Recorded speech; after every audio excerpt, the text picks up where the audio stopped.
Missional evening po sa ating lahat. Tayo po muli ay mag-aaral ng salita ng ating Panginoon sa gabi ito upang tayo ay matuto. Ang topic po na naibigay sa inyong likod ay may pamagat na The Practical Problem of Finding a Hall. So, ang tinutukoy na hall dito ay kung saan tayo pwede magdaos ng ating Catechists meeting o ng ating mga crusades. Habang inaaral ko yung topic na ito, napaisip ako, is it really a problem for us as a Filipino, yung lugar kung saan tayo mangangaral? Kasi nakita ko bilang mga Pilipino, kahit saan pwede tayo eh. So, nangangaral tayo sa mga street, kahit simpleng tolda lang ay nangangaral tayo. Of course, may mga pagkakataon nangangaral din tayo sa mga malaking bulwagan.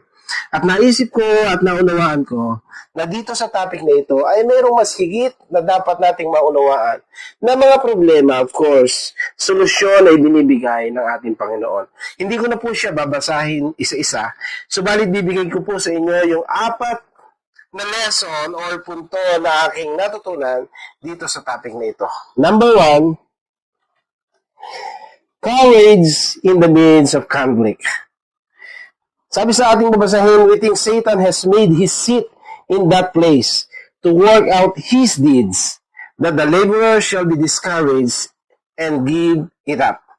Ang gawain ni Satan ay mag-discourage. So, of course, wala. Sa bawat gawain na ibinigay sa atin ng ating Panginoon, ang gawain ni Satan is i-discourage tayo na itong matuloy, i-discourage tayo na magbago ang isip natin, i-discourage tayo na ipaisip sa atin na hindi natin kaya yung mga bagay-bagay.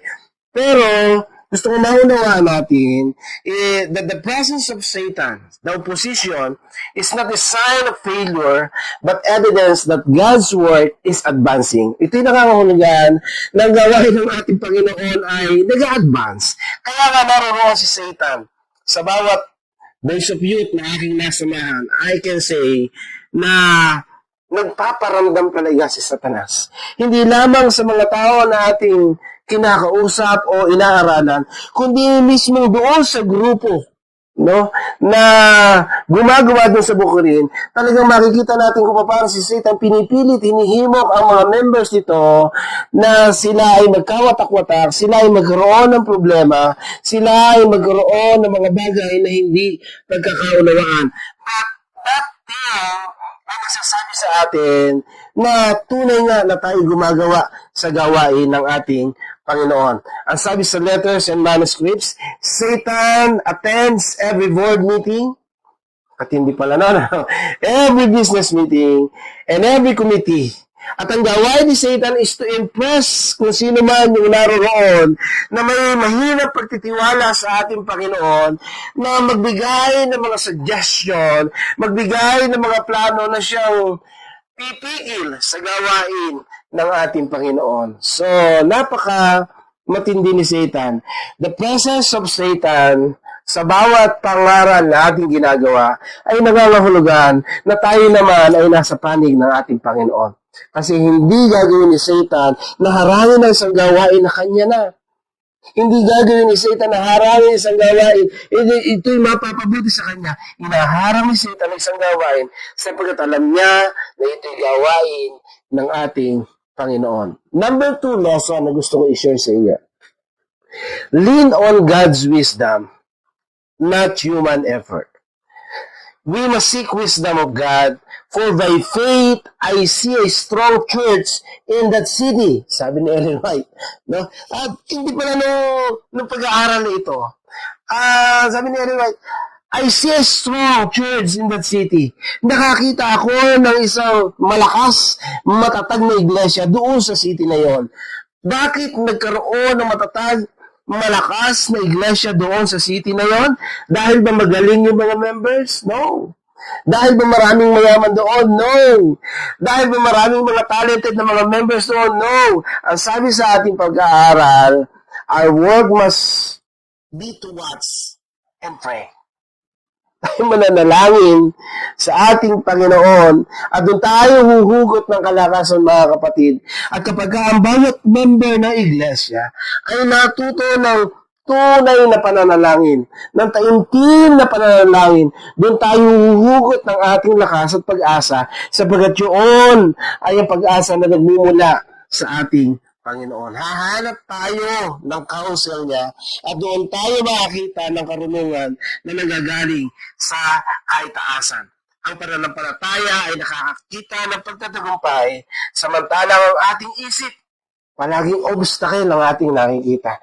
So, kinakailangan ang pananampalataya sa anumang gawain na ating ginagawa para sa bukirin ng ating Panginoon.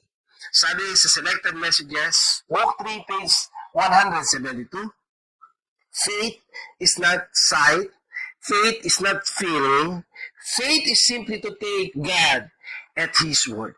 Ang pananampalataya ay sundin ang ating Panginoon o ang kanyang mga sinasabi, ito ang tinatawag na pananampalataya. Number 3 lesson, patience in God's timing. Our brethren had been searching for a place to hold meetings in. So tayo nararanasan natin yan bilang mga ng ating Panginoon. Bilang mga member ng Iglesia ng Seventh-day Adventist, nararanasan talaga natin na tayo ay humahanap ng mga lugar kung saan pwedeng gumawa ang gawain ng ating Panginoon.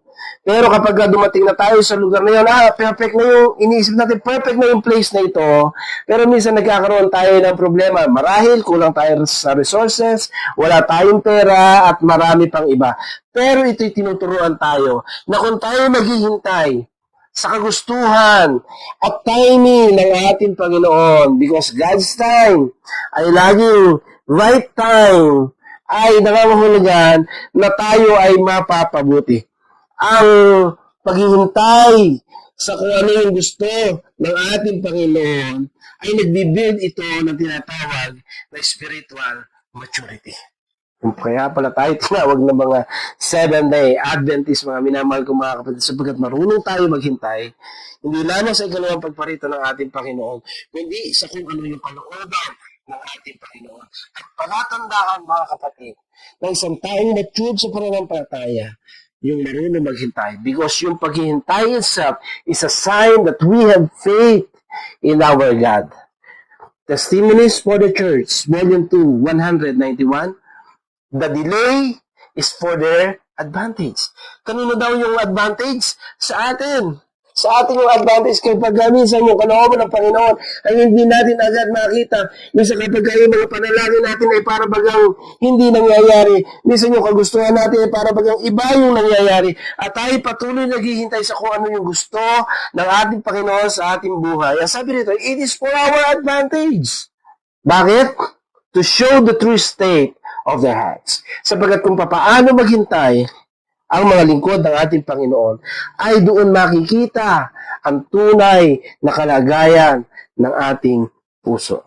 Ganun pala yun, ano? Last one, mission above comfort. God will make a place for His own truth to come to the people, for this is the way He has set. So, ang Panginoon daw ay gagawa ng paraan kung paano mailapit ang katotohanan doon sa mga tao. Sapagkat ito naman talaga yung kalooban o kagustuhan ng ating Panginoon.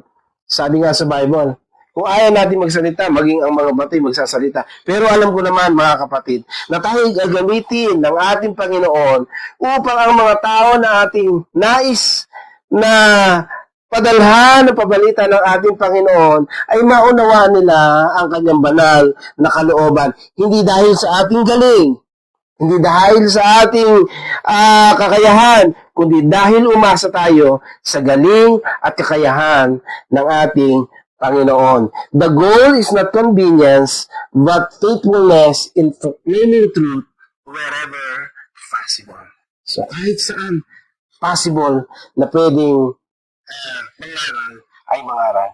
Dati ay naging bahagi ako ng isang layman's school ng Adventist na ang sarap ng feeling na maging bahagi, na maging guro ng, ng isang Adventist school, lahat ng gusto natin gawin na pangaral possible, gusto natin mag-devotional possible, gusto natin magturo ng awit possible, kung gusto natin na mag-share about the Bible, it is possible. Subalit dumating yung pagkakataon, mga minamahal ko mga kapatid, tinawagan ako ng Panginoon sa government school, sa public school. At iniisip ko na hindi ko na kaya gawin yung mga bagay na nagagawa ko dati sa Adventist school. Pero mabuti ang Panginoon sa atin. Sapagkat nakita ko kung paano gumawa ang Panginoon, mga minamahal kong mga kapatid. Bagamat minsan ay para bagang may mga pagkakataon na hindi lahat ay sasang-ayon sa gusto nating gawin sa paaralan. Subalit nakita ko gumawa ang Panginoon step by step, little by little, hanggang sa dumating yung panahon na nagkaroon na tayo ng campus ministry dito sa school na ito. I am telling you this, hindi para ipagmayabang o ipagmalaki yung accomplishment na yun. Sinasabi ko ito mga kapatid, sapagkat sinasabi ko na ang Panginoon ay gagawa ng paraan sa lahat ng posibleng paraan para may pahatdan ng kabalita yung mga tao na tunay na nangangailangan. Masabi sa Testimonies for the Church, Volume 5, verse 45, the true test of character is not what we do when it is easy. Kapag tayo nagkakaroon ng mga malalaking pagtitipon, kadaling sabihin, praise the Lord, masarap umawit kasama ng mga kapatid, masarap awitin na I'm proud as a Seventh-day Adventist, mga kapatid. Pero, ang tunay na sukatan ng ating character, mga kapatid, ay kapag tayo nag-iisa na. Kapag tayo ay sinusubok doon sa gawain na gusto ipagawa sa atin ng ating Panginoon. Napakaganda ng ating pag-aaral ngayon. Sapagkat ito yung nagsasabi sa atin na it is not the whole, mga kapatid, ang main problem natin, especially tayo mga Pilipino, but it is our faith, mga kapatid.